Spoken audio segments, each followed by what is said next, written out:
So 165 is quite a good number if people listen, because some listen to the first hour, some listen to the second hour, some listen to the third hour. For you, it will be advantage that you can go and catch up. If you are absent on a lesson, you can catch it on Facebook. So you need to go to Facebook, SIEA.charity on Facebook, or the site there, SIEA.Sundayschool.info. We're trying today, inshallah, to answer these 5 questions. It's on Aqeedah in Islam. Aqeedah in Islam. How you make your belief in Islam, your understanding, your faith, you're convinced about Islam, is so strongly, it's become like a tight knot, a very tight knot. Nobody can untie it. It's called Aqeedah. Came from Aqeedah. So, can you see me now? So, come from Aqeedah, and Aqeedah means you strengthen your belief in Islam. So, if you can answer questions like this, your Aqeedah will be really strong. So, the first question, which people usually throw on you quite a lot, who created God? And why God has no partners? Who created God? So if somebody asks you, it's the last page of on the syllabus, or the one before the last. It's quite few questions. We answered many of them now. So what will you say? If somebody asks you who created God, what will you do? What will you say?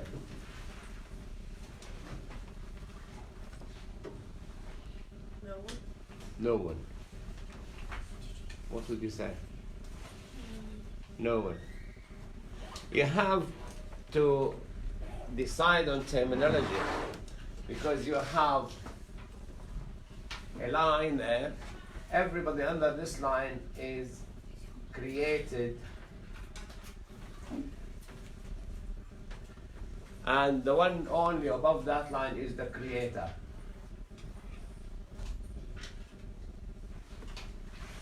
The creator, he is the one who creates. The rules do not apply on him. He doesn't need to be created. He's always there. If you take all the universe away, take away all the 7 heavens and the throne and the kursi, and take away all the galaxies, everything there, what will be left there? What will be there? If you take all the universe away, as if it's never been created, what will be there? Nothing. Nothing come from nothing. If there were nothing, the universe would have not come from nothing. Do you go home and you find in your pocket £2,000? And if your father find in your pocket £2,000 and you came to him and said it came from nothing, will he believe you? If the police found a car outside your drive, it doesn't belong to you, and you said to them, it came from nothing, I just woke up and the car in the drive, will they believe you? They will say, you started the car. Nothing come from nothing. You cannot come and say, oh, this school came from nothing. Last week there was nothing here and we came. You don't believe that. If somebody say it to you, what will you say to him? You need to see a psychiatrist. There's something wrong with your brain, because nothing comes from nothing. If your family looking for a bar of chocolate and they found it in your drawer, where it came from? Nothing. By God, nothing came from nothing. I found it in my drawer. Will they believe you? No one believes that things come from nothing. So if you take all the universe away as if never existed, there will be Allah. Allah Azza wa Jal is the one who brought all these from nothing. How Allah bring from nothing, we don't know. But He did. And He did. And Allah Azza wa Jal said, وَيَخْلُقُ مَا لَا تَعْلَمُونَ. He always creates things which you never knew about.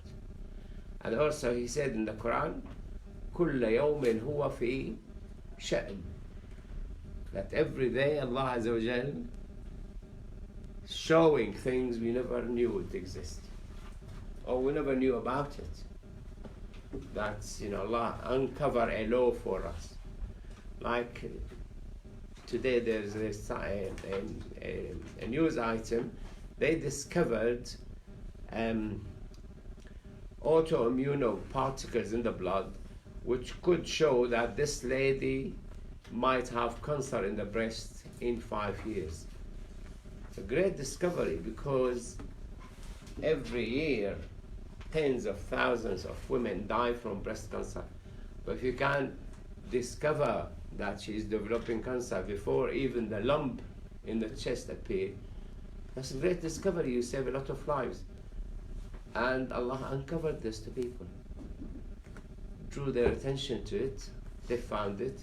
They looked into ladies who had cancer and ladies who didn't have cancer, and they found that it did actually exist in ladies. 37% of ladies who had cancer. So it does exist. So Allah uncovered this to people. So nothing come from nothing. All came from Allah Azza wa Jal. Even Allah doesn't come from nothing. Allah, you can't say there were nothing and then Allah appeared.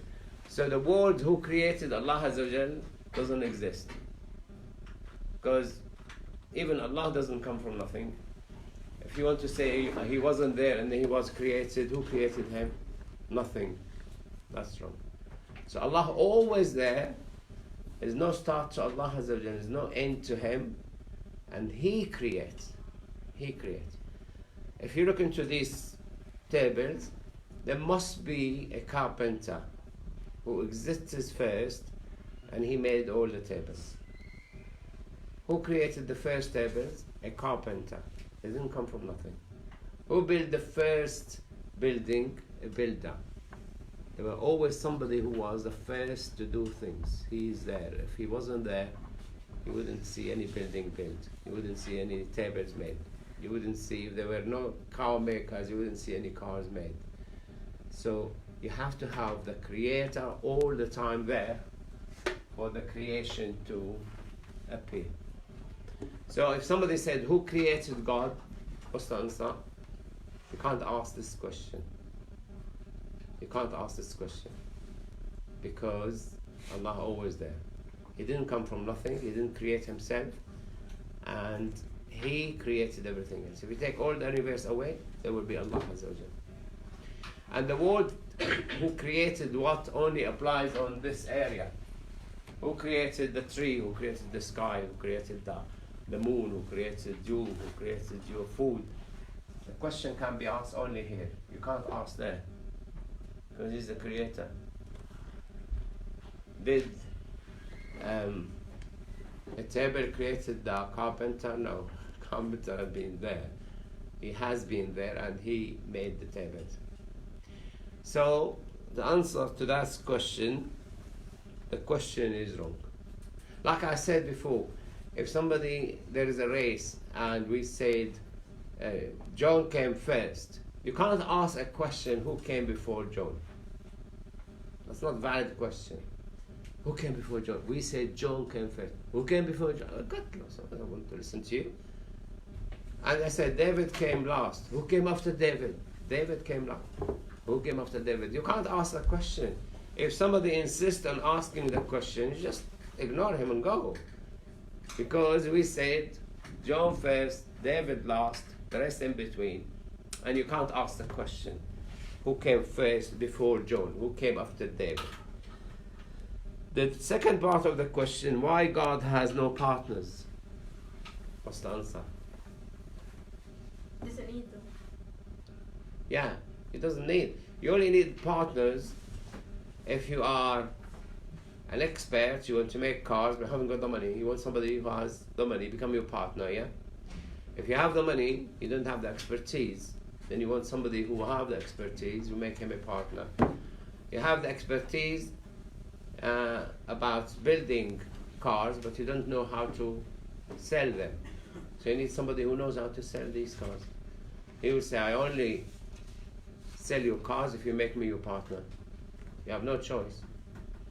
You need somebody to advertise for the cars. You want somebody to monitor the sale. You want somebody to monitor the company. You need multiple partners. Sometimes No one have all the expertise in everything. This is why there's always partners. Have you heard of something called shares in companies? Yeah. Why they sell shares? Because when you buy a share, you become a partner in that company, even if you have one share. And when they have the annual general meeting, you have the right to attend as partner.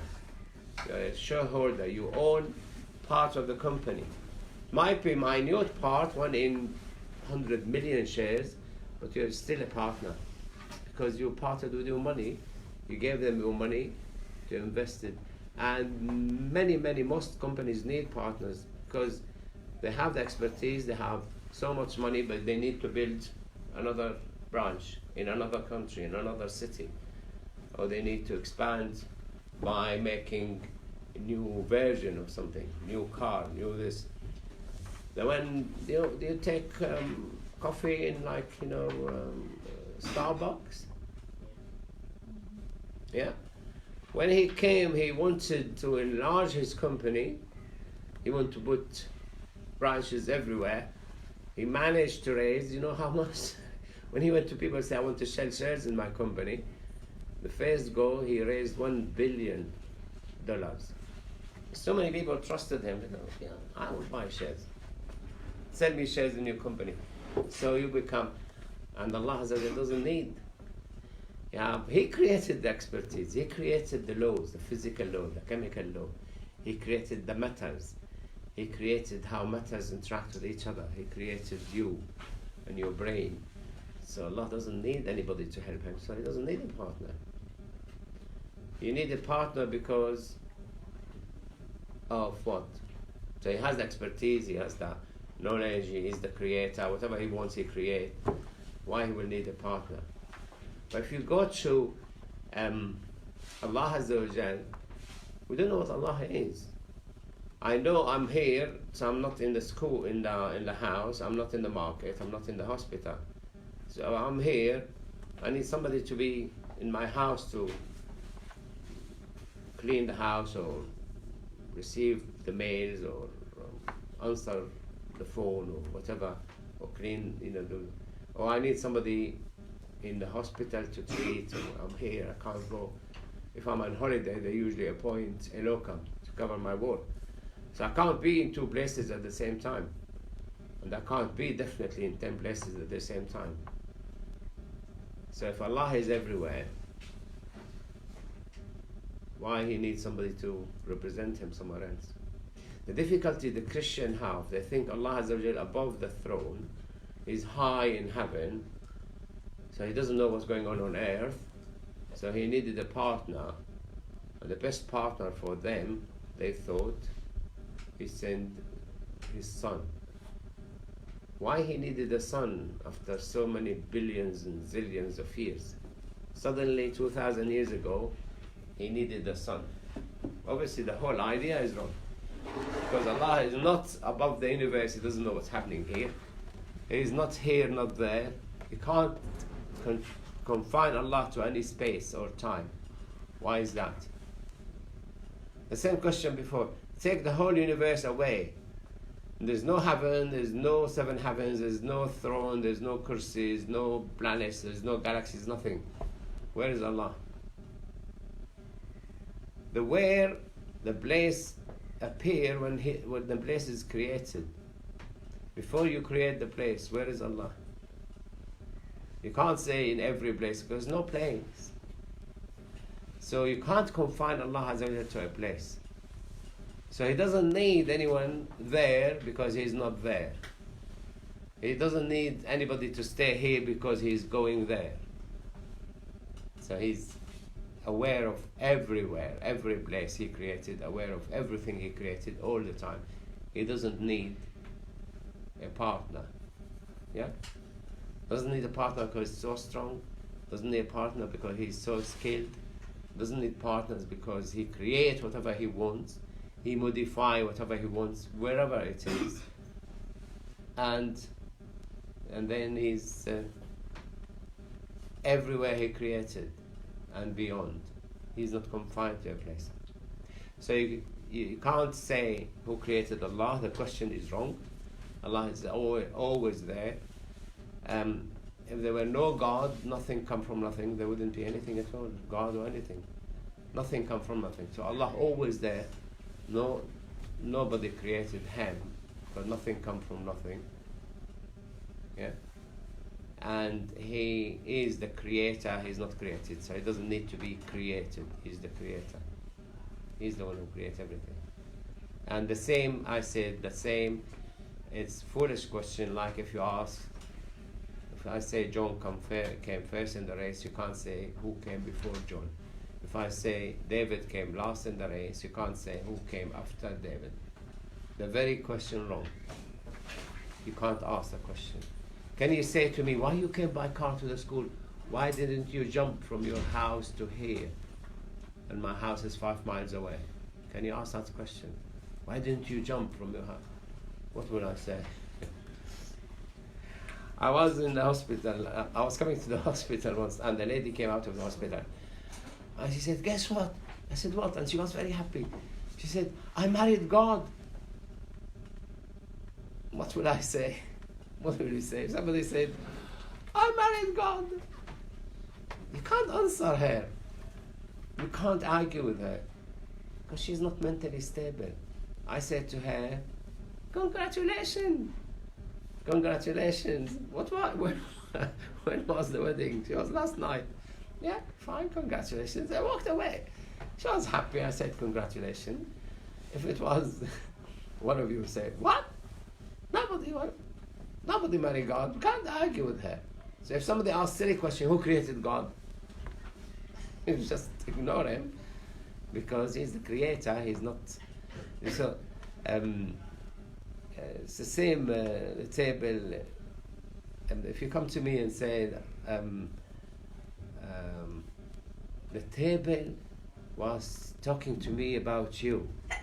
Apparently, the table said you came before us, 10 minutes before us, and you sat on the table. If I come and tell me this story, what will I say?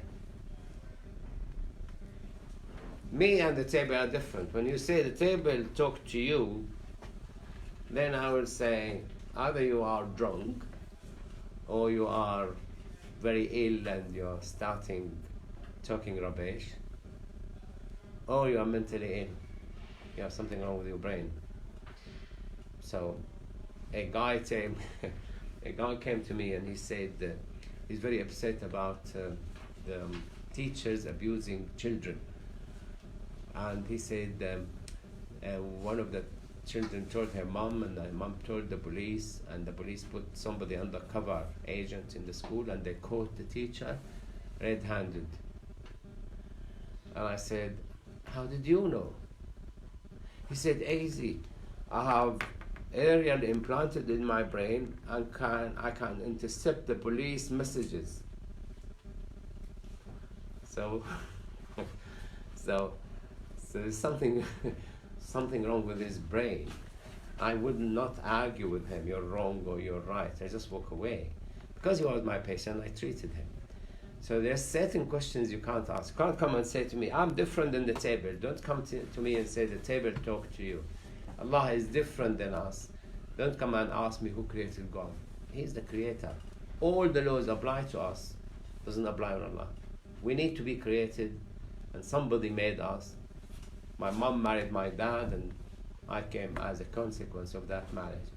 If my mom didn't marry my dad, probably I wouldn't be in existence. Or probably I would be born from somebody else's mom and dad. It would be different mom and dad for me. So the rules apply to Allah Azza wa Jal, doesn't apply to us. The rule applies to us, doesn't apply to Allah. Allah doesn't get old. He doesn't need a partner. He doesn't need more money. He doesn't need somebody who has more skills than him. So the question after. The next question, why God does not always answer prayers? I'm sure you asked Allah Azza wa Jal to give you whatever, Xbox or a car or mansion house, or cure your illness, or make your father convinced to buy you your favorite gadget. Why Allah doesn't always answer the prayers? Because sometimes it's not good for you. Yes. Yes, sometimes not good for you. If you like what? Give me example. Like, say if you ask for a PS4, you might get addicted to it. Yes, yeah. And then you lose on your study. You ask Allah for PS4 and Allah convinced your father, or you found £500 hidden under the mattress somewhere or whatever, and you bought it, so you stop studying and you start playing and you lose out on your school. Good answer. Yeah. What else? Why Allah doesn't answer all the questions? Might give you something better. If you are ill, Oh, like. What's- Um, why Allah? I mean, like, people could be poor, they want more money. People could be sick, they want health, they want to be cured. People could be less intelligent, they want to be super intelligent. The different people ask for different things, but why Allah doesn't answer all these requests? Could be bad for you, like we had one answer. Could be what? What else? Yeah? Sorry? You haven't worked for it. Yes.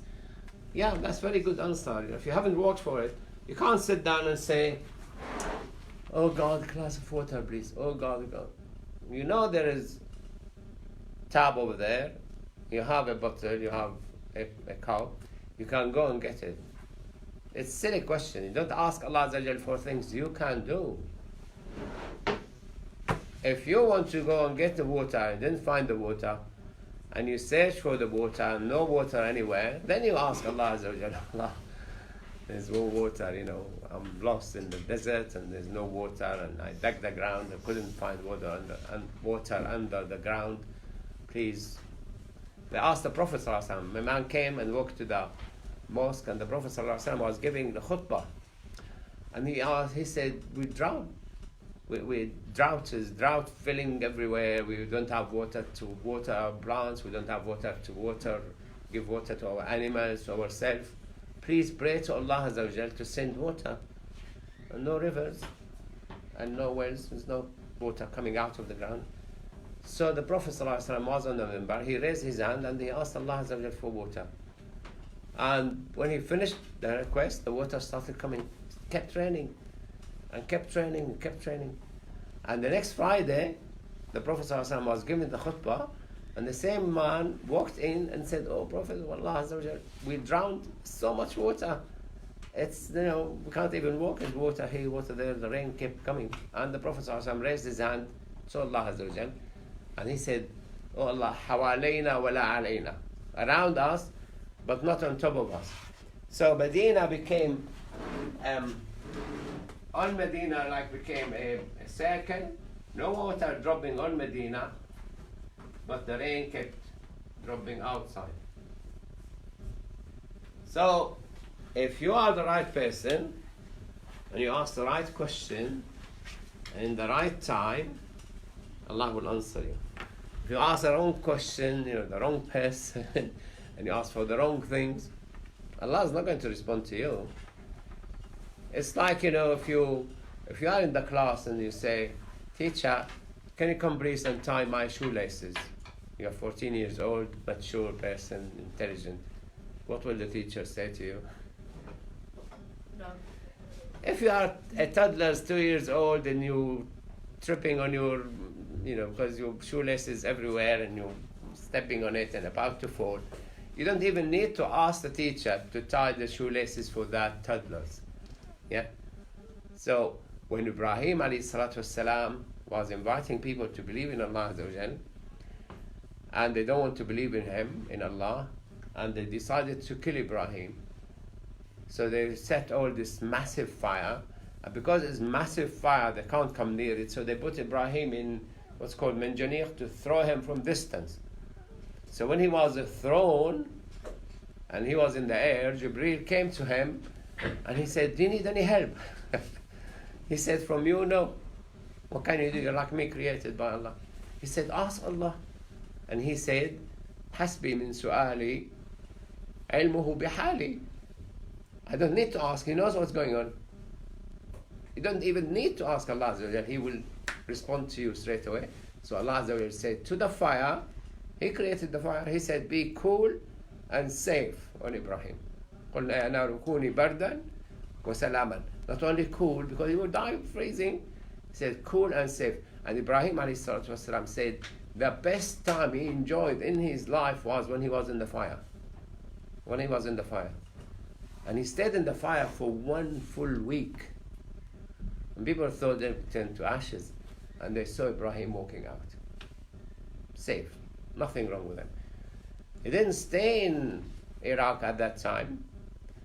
Namrud, who threw him in the fire, he had a fly went inside his nose.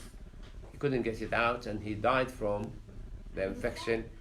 But many of the people who were there became believers in Allah Azza wa Jal. And the story they tell about that place, and that they filled it with water, and logs turned into fish. This is their belief. They show you the video. They're still there.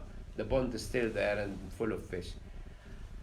But Allah Azza wa Jal answered Ibrahim without Ibrahim even asking. So when you ask the right question, the right time, the right manner, the right way, and you really did all your best, you couldn't get what you want, and Allah Azza wa Jal knows that this is good for you, He will answer you. So, if all the people ask Allah Azza wa Jal to make them millionaires or billionaires, what will happen to life? If You become like depressed. we become depressed, if you are a billionaire, If everybody became billionaires, being a billionaire wouldn't be so special, and you'd want more. any more answer? Life will go into standstill. Life will stop. Why is that? There will be no Everyone's life. got everything. Yeah. You don't need to work. You don't need to do No, nobody wants to work because I'm a billionaire. If you come and teach me, I don't want to teach you. I'm a billionaire. I don't need your money. The other guy, come and treat me. I don't want to treat you. Yes, I'm a doctor, but I'm a billionaire. I don't need your money. Taxi driver doesn't need your money. The baker doesn't need your money. The milk delivery man doesn't want your money. The superstore closed because everybody is a billionaire. What happened to life? We'll go to standstill. Everybody is a billionaire. Nobody is going to clean the street. Nobody is going to provide the electricity. Nobody is going to provide the gas. Nobody is going to provide the food. All of them billionaires. Then all of us will be dead. So why Allah doesn't give us so much money to make us billionaires? Because if He does, Allah Azza wa Jal said in the Quran that if He gives all the people, make them all rich, لَفَسَدُوا فِي الْأَرْضِ. If Allah give people so much money, they will be mischieving on earth. They will be like, this mafia who have a lot of money coming from the drugs. What will they do to protect their money? What mafia do? Kill people. Yeah, they kill people on the street. They kill their opponents. They kill prime ministers. They kill rich people. They destroy things. They discovered, this bitcoins and cyber money. Have you heard of cyber money? They discovered there's a lot of criminals using cyber money. They can transfer money from here everywhere because it's internet money. Nobody observing them. And they caught one in South Korea. He's making millions and millions of dollars through the internet, but he runs children trafficking business. He sells children to people to abuse. Imagine. And they tracked him through the internet, very sophisticated way. They found a big, massive firm in Philippines running through the internet, cyber theft. They steal from your bank accounts, and they have so much sophisticated ways to get your PIN number and to get your password and to get. So people, when they have money, without working for it, is more likely to commit crimes and mischief. And they will, mafias usually kill in the street and shooting, running after each other. And they wouldn't mind killing police as well. And so when the police go to arrest drug dealers, they usually heavy loaded with weapons. And they're likely to shoot them, they don't care. If they shoot them, they carry on being rich, or they go to prison. So Allah doesn't answer all the questions all the time, and He doesn't answer many questions. Like a man came to Abu al-Abbas al-Mursi, one of the great Muslims in Egypt, and he was sick. And he said to him, have you asked Allah Azza wa Jal to cure you?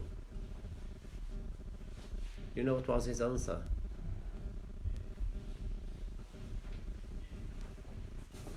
You're from Egypt, you should know.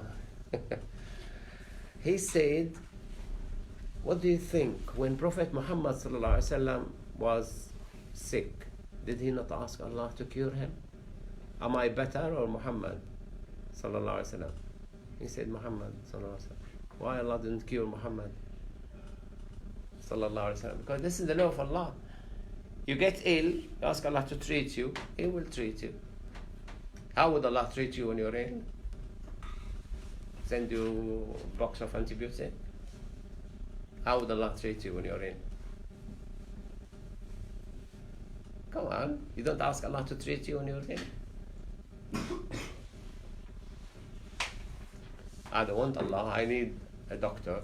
You go to the doctor. Doctor treat you or Allah will treat you. And many patients actually go to the first doctor and second doctor and third doctor, and everyone decide that this is what's wrong with you and it is not what's wrong with them. They couldn't find out what's wrong with them. The idea might not come to the brain of your doctor. The doctor might get the right diagnosis and give you the wrong drug. He will give you the right drug, the chemist give you the wrong drug. The doctor gives you the right drug, the chemist gives you the right drug, and you take the drug, or you don't take the drug, you don't get better. You take half the drug, you take 2 days and stop, you don't get better. You take the whole course, the right drug, the right doctor, but your body doesn't respond. This is why there's so many drugs in the market, because not everybody responds to the same drug the same way. And there is a hadith, every time you get ill, you need to ask Allah to cure you. And Allah will put the idea in you to go to the doctor. Allah put the idea in the mind of the doctor to discover your illness. The doctor will find the right treatment for you, and you take the right treatment. But if it's your last illness, the illness you are going to die with, none of them will discover your treatment. And if you ask Allah to treat you or not, you will still die. Why? Why is that? Why? I mean, Prophet Muhammad asked Allah to cure him, definitely. And he didn't, and he died. Why? Why is that? Because everyone's got to die. Yeah. The sunnah of Allah Azza wa Jal, everyone is going to die. Why we don't live forever? Whose mistake was it that we don't live forever? Why don't we live eternal life? Never die. Why? Isn't Allah great? He can create us to live forever? Because we all need to return to Allah one day. Yeah, but why didn't He create us to live forever in the first place? Was it like Adam and Eve? He did, yeah? He created Adam and Eve. You get either chocolate or a pencil. What would you like? Oh, a pencil. Yeah, all right. Take the pencil, because Allah created Adam and Eve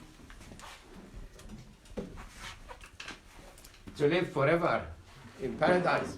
Never die. Never die. You stay there, live forever. Eat whatever you want to eat, go wherever you want to go. There's only one request from Allah. One thing Adam shouldn't do. He didn't have to pray or fast or give charity or do anything at all. He said, وَلَا تَقْرَبَا هَذِهِ الشَّجَرَةِ. Just don't come near this tree. Don't even come near it. Not eat from it. Don't come even near it. And what they did? They forgot all about Jannah and they went to that tree. When they ate from the tree, what happened to them? They died. That was it. They came to us. They بدت لهما سوآتهما.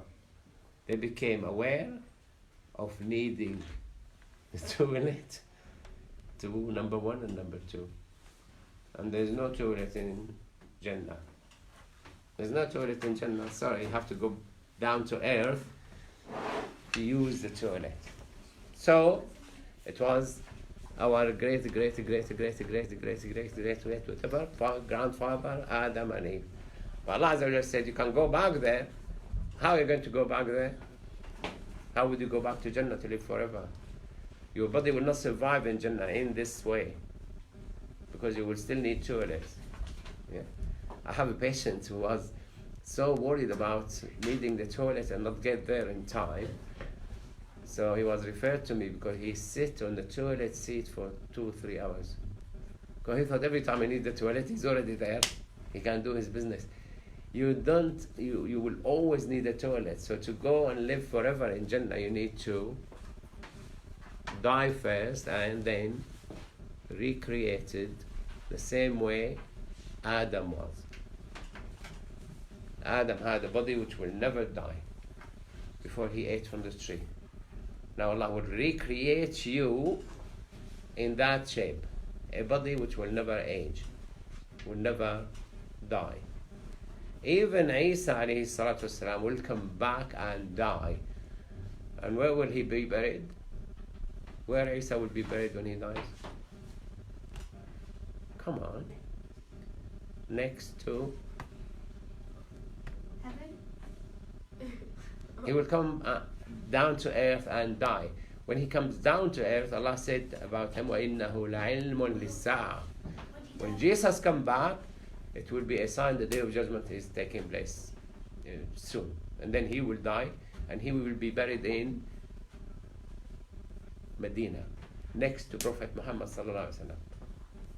So the space there preserved for Isa alayhi salatu wasalam. When he dies, he will be buried there, and the day of judgment will be imminent.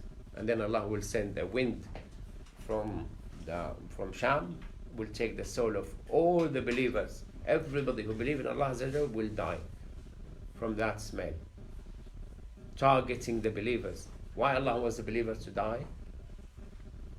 So they don't see the harm. Yeah, very good. That's good answer. On chocolate or a pencil. They don't see the horror of the day of judgment. Okay. So Allah Azza wa Jalla is so kind to the believers that He will not, because it's so terrifying. The day of judgment, Allah Azza wa Jalla said,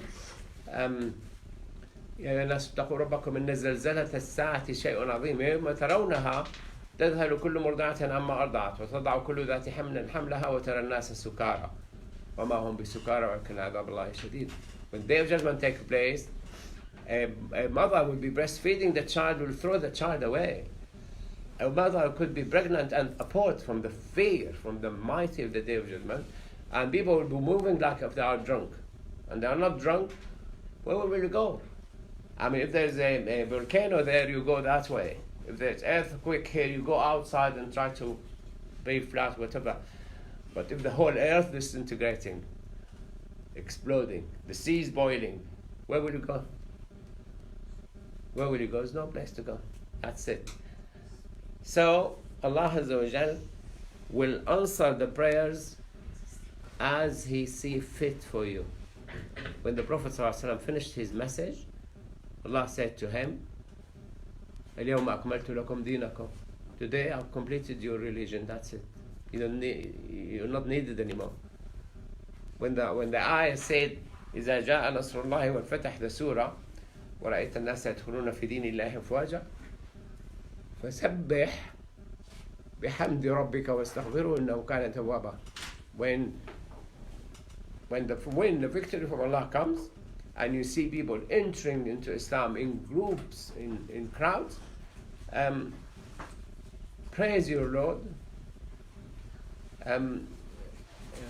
فسبح بحمد ربك. and ask him for forgiveness, because he is the forgiver. Abu Bakr, when he heard the surah, he cried. Why are you crying? What's wrong with the surah? He said, this means that Muhammad is going to die. That's the end. Islam completed, people are entering in crowds, so the Prophet is not needed. And he died. The sunnah of Allah Azza wa Jal, you die to go back to paradise. If you don't die, how would you go back to paradise? Nobody lived forever. Even Adam lived 1,000 years on earth and he died. Nuh lived 950 years, even more, and he died. When Israel came to take the soul of Musa alayhi salatu salam, Musa was a very strong prophet. He's very, very powerful himself. And he hit Israel. Israel went and complained to Allah. He said, Musa doesn't want to die. And Allah said to him, go back and ask Musa. He said to him, put your hand on a skin of a cow, and with every hair your hand will cover, you will live another year. So how many hair you will cover? 2,000, 3,000. Then Musa said, then what? Azrael said, then you will die. He said, okay, I'll die now then. Prophet Idris, he said, when Azrael came to take his soul, he said, I will not accept you take my soul until I see my place in heaven. So Azrael took him to the fourth heaven and said, this is your place. Yes? Okay, you did now. You die now. So Allah Azza wa Jalla said, وَرَفَعْنَاهُ مَكَانًا عَلِيًّا. When Prophet ﷺ went to Mi'raj, he saw him in the fourth heaven. And he said, this is where he died, in the fourth heaven. When you die and I die, angels will come take our soul, show us our place in paradise if you are a Muslim, if you are a believer in Allah, or show the other guy his place in hell, bring him back to earth. So your spirit will be around your grave. The next question, has God already decided your destiny? Has Allah already decided what's going to happen to you, your destiny? No, Why not? because you could change. So Allah no control over your No, but what like, you do. He gives us the choice to do whatever we want. So like, Well, Allah said in the Quran, وَمَا أَصَابَكُم مُصِيبَةٍ فِي الْأَرْضِ وَلَا فِي أَنفُسِكُمْ إِلَّا فِي كِتَابٍ مِّن قَبْلِ أَن نَبْرَأَهَا. In Surah Al-Hadid, the meaning of the ayah, that nothing happened to earth or to the universe, obviously, or within yourself, but it's already written in a book before Allah created the universe. So Allah wrote what's going to happen before He created the universe by 50,000 years. So has Allah decided your destiny? yeah. You change your mind. You're saying yes. That's the difference between us and Allah. Allah, the Creator, He knows the future and He knows the past, and He's in the past, the future, and the present at the same time, or not. So if Allah already in the future, He already has seen what's going to happen, and He wrote it in a book. Yeah?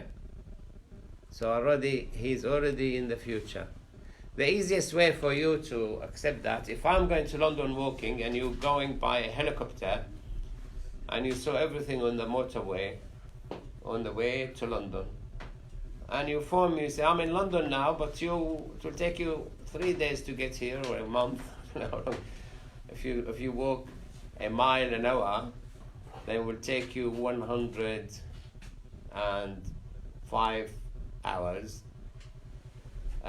But you need to rest, you need to sleep, you need take you like a few days. But He's already there, and He told you, you will see this on the way, you will see this on the way, you will see this on the way. And He's already written it in a book. Because He saw it.